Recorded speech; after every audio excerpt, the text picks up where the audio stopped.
Shalom, shalom à tous. Je vous salue tous dans le précieux et puissant nom de notre Seigneur Jésus-Christ.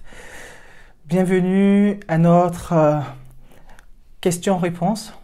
Notre question-réponse de la vie, sur la vie chrétienne. Nous bénissons le Seigneur et nous remercions le Seigneur pour toutes ces personnes qui ont daigné considérer le travail et qui nous ont envoyé leurs questions afin de pouvoir avoir des réponses pour la marche, pour la continuité de leur vie chrétienne. Nous vous bénissons et nous espérons que par la grâce du Saint-Esprit, nous saurons vous répondre et que le Saint-Esprit vous aidera à progresser et à exceller dans la vie chrétienne. Que Dieu vous bénisse abondamment. Commençons par la question 1, c'est une question de Chris, donc la question est celle-ci. Judas a trahi Jésus et Jésus le savait. Pourquoi ne l'a-t-il pas empêché? Ok, merci Chris, merci Chris. Judas a trahi Jésus et Jésus le savait. Jésus savait que Judas allait le trahir. Jésus savait qu'il venait sur cette terre pour une mission et il connaissait le contenu de la mission. Et il savait même comment est-ce que ça allait se dérouler. Et il savait que c'était Judas qui allait le trahir. Peut-être que Judas n'était pas conscient au départ qu'il allait le trahir. Parce qu'au départ, n'oublions pas que Judas était de bonne foi lorsqu'il est venu avec le Christ. Lorsqu'il a suivi le Christ, il était de bonne foi. Parce que lorsqu'on lit dans la parole de Dieu, on voit que c'est à un moment bien précis que Judas s'est laissé embarquer dans cette histoire. Et on nous dit que le diable est rentré en lui. Le diable est rentré en Judas. Lorsque les intentions de Judas s'étaient modifiées, le diable est rentré en lui. Et on nous le montre dans le passage où Jésus devait partager, devait manger avec ses disciples. Et Jésus dira à un de ses disciples, son disciple le meilleur, qu'on dit, son pote, comme disent les jeunes. Oui, il se dira à Jean que celui qui me trahira, c'est celui qui me trempera le pain dans la soupe en même temps que moi. Et donc, Jésus savait que c'était Judas, mais il fallait que la prophétie s'accomplisse. N'oublions pas que Jésus était venu pour une mission bien précise. Il était venu pour nous réconcilier avec le Père. De ce fait, il fallait que la prophétie s'accomplisse. Et cette prophétie, c'était quoi? Nous retrouvons la prophétie dans Ésaïe 53. Ésaïe 53, nous retrouvons la prophétie. Ésaïe 53 au verset 3 jusqu'à 5. La prophétie dit: méprisé et abandonné des hommes, homme de douleur et habitué à la souffrance, semblable à celui dont on détourne le visage, nous l'avons dédaigné, nous n'avons fait de lui aucun cas. Cependant, ce sont nos souffrances qu'il a portées. C'est de nos douleurs qu'il s'est chargé et nous l'avons considéré comme puni, frappé de Dieu et humilié. Mais il était blessé pour nos péchés, brisé pour nos iniquités. Le châtiment qui nous donne la paix est tombé sur lui. Et c'est par ses maîtresses que nous sommes guéris. Cette prophétie restait prophétie. Tant qu'elle n'était pas accomplie, elle restait prophétie. Mais il fallait qu'elle soit accomplie. Donc il fallait que Jésus-Christ vive toutes ces souffrances, vive tout ce qui est écrit pour que l'accomplissement soit et que nous puissions avoir la guérison dont il est parlé, il est question ici, que nous puissions aussi avoir à ne plus payer ce châtiment. Donc il fallait que Jésus-Christ vive cela. Et du fait qu'il fallait que Jésus-Christ vive cela, il fallait bien que quelqu'un le trahisse. Là, c'était Judas, ça aurait pu être n'importe qui. Toute personne qui avait disposé son cœur à entendre et à écouter la voix du diable pourrait être cette personne. Jésus-Christ savait que ça allait être Judas, mais il ne pouvait pas l'empêcher parce que Judas avait fait le choix d'écouter l'ennemi, d'écouter le diable. Jésus dira dans sa parole, nous dira que mes brebis entendent ma voix et me suivent. Donc, si les brebis de Jésus entendent la voix de Jésus et suivent Jésus, ça veut dire qu'il y a des personnes qui ne sont pas des brebis de Jésus qui entendront la voix de l'ennemi et qui suivront l'ennemi.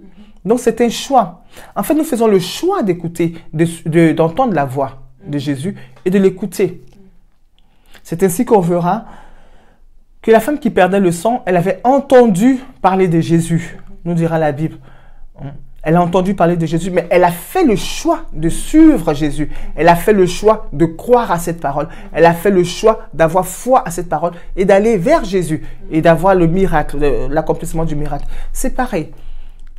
C'est pareil. Le Seigneur devait vivre cette situation, donc automatiquement, le Seigneur devait subir, donc il ne pouvait pas empêcher Judas. va passer à la question 2, donc question de Tracy. Si la Sainte Seine purifie, peut-on réellement refuser de prendre la Sainte Seine sous prétexte que nous n'en sentons pas aptes à la prendre? La Sainte Seine, ok. La réponse de Tracy, la question de Tracy nous fait comprendre que beaucoup de personnes ne comprennent pas ou ignorent l'utilité réelle de la Sainte Seine. L'utilité réelle de la Sainte Seine. En fait, la Sainte Seine découle de ce que Jésus-Christ a souffert à la croix, de ce que Jésus-Christ a avoir l'accomplissement de la prophétie. Donc, l'accomplissement de la prophétie, il y a eu la souffrance de Jésus à la croix. Et la Sainte Seine n'est que le résultat de cette souffrance. Donc, le sang de Jésus qui a coulé à la croix. Le sang de Jésus qui est sorti de cette souffrance. Et ce sang avait un but. Ce sang a coulé afin que nous puissions, nous, être purifiés de toute iniquité. Donc, le sang de Jésus a d'utilité que si nous considérons cela et que nous prenons la Sainte Seine. Alors, le refus de prendre la Sainte Seine parce qu'en se disant que nous ne sommes pas prêts, nous ne serons jamais prêts. Mais le refus de la Sainte Seine, de prendre la Sainte Seine, c'est aussi un refus de se repentir. Pourquoi? Parce que lorsqu'on se repent, le résultat après qui vient, les conséquences, c'est qu'on se repent et le Seigneur nous fait la grâce de nous purifier de toute iniquité. Mais il ne peut avoir purification d'iniquité si seulement nous prenons la décision, nous, de nous repentir. Donc, une fois qu'on est une personne qui marche dans la repentance, une personne repentie, nous ne pouvons pas avoir peur ni refuser de prendre la Sainte Seine. Donc, le refus, il est déjà au préalable, celui de ne pas vouloir se repentir. Quelqu'un qui se repent et quelqu'un qui embrasse et qui comprend l'utilité de la miséricorde. Parce que en fait, la repentance, c'est la reconnaissance de la miséricorde de Dieu. Le Seigneur nous dit clairement qu'il prend plaisir à la miséricorde. Donc, se priver de ce plaisir-là est une faute qui nous coûte. Cela ne coûte pas le Seigneur, mais cela nous coûte parce que nous aurons refusé. Tout est question de décision. Lorsque nous prenons la décision, les bonnes décisions, celui de se repentir, on se laisse purifier par le sang de Jésus et on n'en a pas peur. On ne doit pas avoir peur de se laisser purifier par le sang de Jésus parce que ce sang est versé pour nous. Ce sang n'a de sens que si nous la considérons et que nous utilisons ce sang pour pouvoir nous purifier et oublier le passé. Et oublier le passé. Donc la Sainte Seine est un moyen réellement d'effacer le passé. Et nous ne devons pas en avoir peur. Il est dit dans Jean 1 au verset 1. Jean 1, chapitre 1 Jean, excusez-moi, 1 Jean 1, verset 9. Donc dans le livre de 1 Jean 1, verset 9, il est dit « Donc ne pas prendre la Sainte Seine revient à rester dans son péché. » Donc, nous refusons de prendre la Sainte Seine, nous restons dans notre péché. Alors nous allons lire le verset comme il est écrit dans la Bible, dans la parole, parce que là nous avons résumé. Il est dit, 1 Jean 1, verset 1, 1 Jean 1, chapitre 1, verset 9, il est dit, si nous confessons nos péchés, il est fidèle et juste pour nous les pardonner et pour nous purifier de toute iniquité. Alors, nous voyons bien ici qu'il y a la confession. Si nous confessons, si nous prenons la décision de confesser nos péchés, la Bible nous dit que le Seigneur est juste et fidèle pour nous les pardonner parce que nous avons confessé et ensuite d'utiliser son sang pour nous purifier de toute iniquité. Alors donc systématiquement, nous confessons nos péchés, le Seigneur nous pardonne et nous prenons la Sainte Seine. Et nous sommes délivrés de toute culpabilité. Alors donc je vous invite à ne pas vous condamner parce que le Seigneur ne vous condamne pas. À ne pas vous condamner, à ne pas nous condamner, à rester dans le passé, mais faisons le pas de nous séparer du passé et d'avancer vers la gloire éternelle.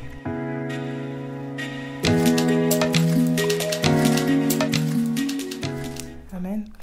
Du coup, je vais lire la prochaine question. C'est une question anonyme cette fois. Donc la question est celle-ci. Peut-on réellement tout dire à Dieu?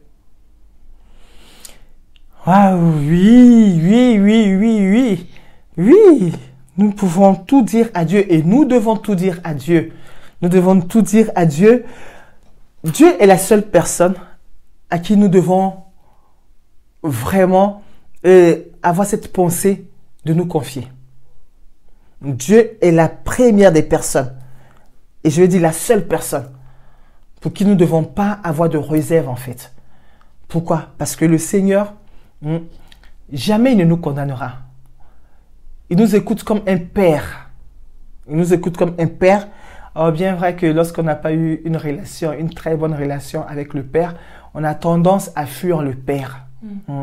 Mais la grâce nous soit donnée car Jésus-Christ est venu nous réconcilier avec le Père. Et ce Père-là, qui est notre Dieu, nous ne pouvons pas, nous ne devons pas le fuir parce que la réconciliation est déjà faite. La réconciliation est faite, donc de ce cas, nous devons avoir cette joie et même cet empressement de parler à Dieu et de tout dire à Dieu. De tout dire à Dieu. Il y a des personnes qui vont chez les psychologues et qui se font entendre par les psychologues. C'est pas mauvais, au contraire. Surtout lorsqu'ils ont l'Esprit de Dieu, lorsqu'ils sont loin. C'est très bien. Mais considérons Dieu comme le meilleur des psychologues. Celui qui est assis, qui nous entend, qui ne nous juge pas et qui ne nous condamne pas. Et nous devons tout lui dire, tout lui dire. Ça veut dire que nous ne pouvons pas dire à notre père charnel, à notre mère charnelle, à nos amis. Nous devons pouvoir le dire à Dieu parce que Dieu, il ne va jamais nous dénigrer. Jamais. Le Seigneur entendra, il aura compassion de nous. Il aura compassion. Ce qui fera que la relation va mieux se tisser encore parce qu'il verra que là, nous sommes dans une faiblesse et il nous apportera l'aide nécessaire. Les hommes ne pourront pas nous apporter toute l'aide nécessaire. Les hommes pourront nous apporter partiellement l'aide, mais le Seigneur nous apportera l'aide totale afin que nous puissions évoluer, nous puissions avancer. Donc, il est très important de tout dire au Seigneur. De tout dire au Seigneur et de ne pas cacher quoi que ce soit au Seigneur. Parce que le Seigneur nous dit, celui qui se confie à l'Éternel n'est point confondu. Si nous nous confions à l'Éternel, nous ne serons point confondus. Et donc, il est important que nous puissions avoir cette liberté de parler à notre Dieu et de tout lui dire. Parce que lui, il ne nous condamnera jamais. Question suivante, donc... c'est une question encore anonyme, il y a beaucoup d'anonymes. Donc la question est celle-ci. Comment combattre le décrochage spirituel? Comment combattre le décrochage spirituel? Alors, essayons de comprendre ce que c'est que déjà le décrochage spirituel. Ça veut dire qu'il y a un moment où il y avait un attachement et un moment où il y a un détachement, un décrochage.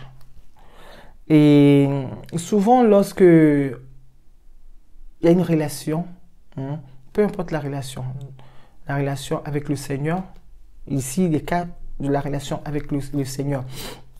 Lorsqu'il y a une relation, déjà on doit comprendre, on doit chercher à savoir pourquoi il y a cette relation.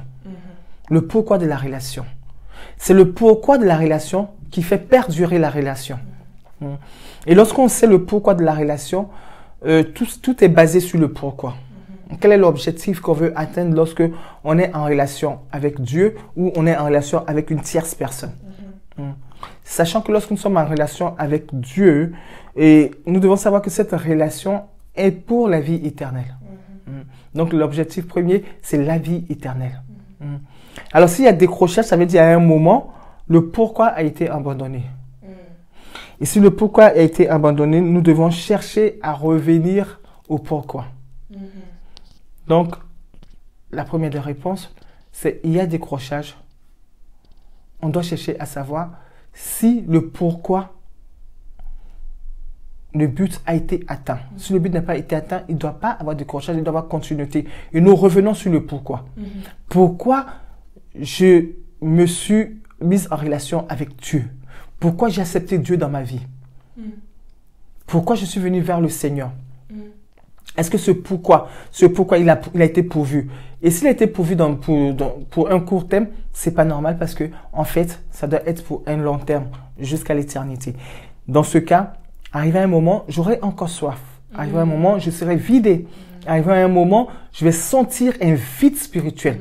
Et pour ne pas avoir à arriver à ce moment-là, pour ne pas avoir à tomber dans ce moment de vide, je dois vite revenir. Il n'y a pas de meilleur, il n'y a pas de moyen, je veux dire, spécial de revenir. C'est revenir à la maison. Comme nous sortons de la maison, nous pouvons rester à la maison, ce sera un décrochage, ça veut dire nous quittons la cellule familiale. Mais si nous revenons à la maison, nous nous raccrochons encore à la cellule familiale. Et c'est pareil dans la relation avec le Seigneur. Il y a décrochage, nous sommes partis à un moment, nous devons revenir. Et alors là, je vais vous dire une chose, la personne qui nous attend et qui nous attendra toujours, c'est le Seigneur. Il attendra que nous revenons. Et lorsque nous revenons, il dit dans sa parole, si nous revenons à lui, il reviendra à nous. Donc automatiquement, il attend. Nous revenons à lui, il revient à nous. Nous allons chercher ce verset. Ah oui, j'aime bien ce verset. Nous allons le chercher. Ok, Zacharie.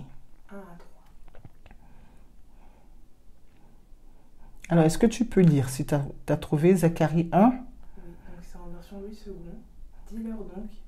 Zacharie 1 à 3. 1, verset 1 jusqu'à 3? Chapitre 1er, verset 3. Verset 3, voilà. D'accord. Chapitre 1er de Zacharie et le verset 3. Est-ce que tu peux nous lire ça? Donc c'est en version Louis II. Ah oui. Dis-leur donc, ainsi parle l'Éternel des armées, revenez à moi, dit l'Éternel des armées, et je reviendrai à vous, dit l'Éternel des armées. Amen. Alors c'est clair. Le Seigneur, il attend. Il voit le décrochage, il ne peut rien faire. C'est nous qui devons revenir. Et il nous donne cette invitation de revenir. Il envoie les prophètes. Zacharie, c'est un prophète. Il envoie Zacharie nous dire à son peuple, si vous revenez à moi, je reviendrai à vous. Donc ça veut dire qu'il attend. Et le Seigneur, il attend toujours. Et il prend plaisir. Lorsque nous revenons, nous allons prendre le cas du fils prodigue. Le fils prodigue, il est parti. Le père était là. Le père attendait. Le père attendait. Et lorsque nous lisons ce récit, nous nous rendons compte que le père, c'était comme s'il était toujours à la fenêtre en train de guetter le retour de son fils. Et lorsqu'on voit que son fils revient, le fils prodigue revient, c'est le père qui sort à sa rencontre. Pourquoi? Le premier pas a été fait. Dès que le fils avait pris la décision, je retournerai vers mon père et je lui dirai que j'ai péché. Il a reconnu sa position, il est retourné vers le père. Systématiquement, le père était là, il attendait. Le père est allé à sa rencontre. Et le père l'a pris et on nous dit que le père l'a réhabilité. La réhabilité, pourquoi? Parce que la bonne décision a été prise. Donc le décrochage spirituel, la seule manière de pouvoir y remédier, c'est faire un demi-tour. Retourner vers le Père. Et sachant que le Père ne nous blâmera pas, le Père ne nous chassera pas. Il nous attend. Il nous attend et il effacera le passé. Amen. Il effacera le passé. Donc Zacharie 1. Zacharie 1, le verset 3 nous dit, « Dis-leur donc, ainsi parle l'Éternel des armées. Revenez à moi, dit l'Éternel des armées, et je reviendrai à vous, dit l'Éternel des armées. » Alors, si on continue sur le verset 4, il dit, « Ne soyez pas comme vos pères auxquels s'adressaient les premiers prophètes en disant, « Ainsi parle l'Éternel des armées, détournez-vous de vos mauvaises voies. » Alors, leur père, on leur demandait de se détourner de leur mauvaise voie, mais ils ne l'ont pas fait. Mais nous, faisons-le. Et le Seigneur prendra plaisir à nous réhabiliter.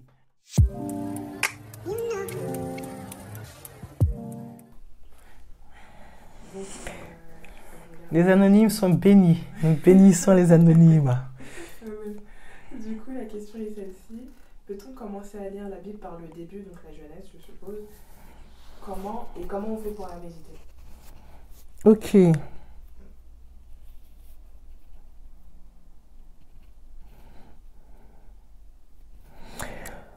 Peut-on commencer à lire la Bible dès le début? Pas nécessairement. Et je pense que ce serait un peu compliqué. Le début, Genèse, le premier livre, on va le comprendre. Mais au fur et à mesure qu'on avancerait, ce serait bien de s'appuyer sur les évangiles.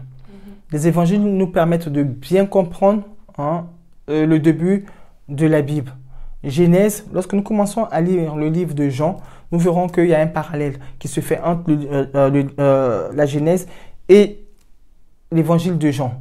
Donc, il est important de lire d'abord les 4 évangiles, mais de commencer par le livre de Jean. Et comme ça, si parallèlement nous lisons la Genèse, nous comprendrons mieux la Genèse parce que le livre de Jean fait un parallèle avec la Genèse. Donc, il est d'abord important de lire les 4 évangiles. De lire les 4 évangiles, de commencer par le livre de Jean. Et le livre de Jean nous révèle le cœur de Dieu, le cœur du Père. Nous savons que Jean était le bien-aimé de notre Seigneur Jésus-Christ. Il posait sa poitrine sur le cœur de Jésus. Donc, il nous révèle le cœur de Jésus. Et nous comprenons mieux la Genèse en lisant d'abord l'évangile de Jean. Alors, j'aimerais revenir un peu sur la question de comment combattre le décrochage spirituel. J'aimerais bien revenir dessus. Nous avons lu un verset qui nous parle de revenir en prenant Zacharie, un verset 3. Nous avons eu que le Seigneur nous dit, si nous revenons à lui, il reviendra. Si nous revenons à lui, il reviendra à nous. Mais il y a aussi un verset que je voudrais qu'on puisse rajouter à cette réponse sur le décrochage spirituel, qui est le Seigneur qui nous dit dans Apocalypse 2, verset 4. Apocalypse 2, verset 4, le Seigneur nous dit, nous demande de revenir à notre premier amour. À notre premier amour. Il dit, revenir à son premier amour et se souvenir de pourquoi on a accepté le Seigneur Jésus-Christ. Et c'est Apocalypse, verset 2 qui nous le dit. Apocalypse 2. Il est important de marquer ce point. Et nous allons marquer ce point. Pourquoi? Parce que le Seigneur avait prévu aussi le décrochage spirituel. Pas pour que nous y demeurons, mais il avait prévu pour que nous puissions avoir accès à cette réponse, accès à cette connaissance, pour ne pas demeurer dans l'égarement et de vite revenir vers lui. Alors donc, Apocalypse chapitre 2, verset 4. Il est dit, « Mais ce qui j'ai contre toi, c'est que tu as abandonné ton premier amour. » Donc le Seigneur nous invite, il nous dit ce qu'il a contre nous, c'est que nous avons abandonné notre premier amour. Et ce qu'il souhaiterait, il souhaiterait que nous revenons à ce premier amour, que nous revenons. Il dit, souviens-toi donc, au verset 5, il dit, souviens-toi donc d'où tu es tombé, repens-toi et pratique tes premières œuvres. Pratique tes premières œuvres. Ça veut dire, le Seigneur nous donne le choix de revenir. Il nous attend que nous revenons. Que lorsque nous revenons à lui, que nous nous souvenons de comment nous sommes tombés, d'où nous sommes tombés, et que nous nous repentons. Nous nous repentons et nous pratiquions les premières œuvres. Et c'est tout ce que le Seigneur nous demande. Revenir et pratiquer les premières œuvres. Et cela, automatiquement, effaceront le passé. Et un nouveau commencement se fera. Voilà. Que Dieu soit loué. J'espère que la personne anonyme qui a posé cette question de décrochage, ma prière est que cette personne puisse se relever, que cette personne puisse se rapprocher encore du Seigneur, que cette personne puisse considérer les choses de maintenant, les choses passées sont passées et que cette personne puisse avancer. Je prie dans le nom puissant du Seigneur Jésus-Christ. Je prie enfin que le relèvement se fasse, enfin que le réveil revienne, enfin que cet amour premier revienne, enfin que le Seigneur t'éclaire. Il est dit dans la parole du Seigneur, réveille-toi, toi qui dors, et Christ t'éclairera. Donc, je suppose que si tu as pris cette bonne décision, si tu as pris cette décision déjà de poser cette question, c'est que tu as cette envie de revenir et le Seigneur t'attend. Voilà. Et sur notre dernière question qui est comment méditer la parole? Comment méditer la parole? Nous commençons à lire les évangiles et il y a une manière de méditer la parole, c'est savoir toujours le pourquoi. Alors, lorsque je vais méditer la parole, pourquoi je vais méditer la parole? Qu'est-ce que j'attends? Je vais prendre un exemple. Si je vois que je suis dans un problème, dans un moment où j'ai un souci, j'ai un problème avec la paresse, qu'est-ce que je fais? Je veux savoir comment remédier à la paresse. Donc, je prends ma Bible, je cherche le mot paresse. Nous avons cette grâce maintenant d'avoir des Bibles électroniques. Alors, nous tapons le mot paresse et nous aurons tous les versets qui nous parlent de la paresse. et comment y remédier. Et nous nous approprions ces versets, nous lisons ces versets, hein, et nous faisons un checking. Nous checkons, ah ça me concerne, ah ça, c'est une solution, ça c'est une solution. Et maintenant, nous pratiquons ces solutions. Automatiquement, c'est la méditation. La méditation pratique, c'est celle-là, c'est celle-ci. J'espère avoir répondu à vos questions. Je vous remercie abondamment. Que le Seigneur vous bénisse abondamment. Shalom, shalom, shalom chez vous. Que Dieu vous bénisse.